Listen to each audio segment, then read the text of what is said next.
destruction would be by way of an aerial attack, which that sentiment is actually echoed in the book of Joel, the 2nd chapter, as touching the prophecy concerning those ICBM missiles and how they were stretched from one end of heaven to another.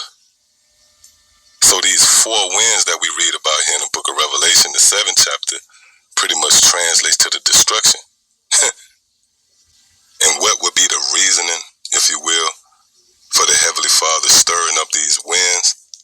Well, let's go to it's the book of Psalms, the 1st chapter, and the 4th verse. It says the ungodly are not so. Yeah, and for those of us in the know, we understand that this ungodly here translates to the so-called white man. See, it says, but are like the chaff which the wind,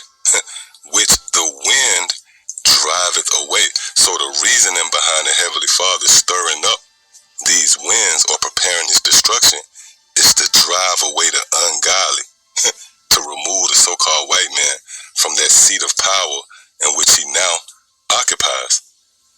And that transition would be cemented, if you will, by way of World War III, which would be manifested in the form of this violent overthrow. So again, these winds right here represents the nuclear destruction, which, by the way, there's a term known as nuclear winds. And that's not a coincidence. That proves that the word of Yahweh Bashim Yahushua is proven.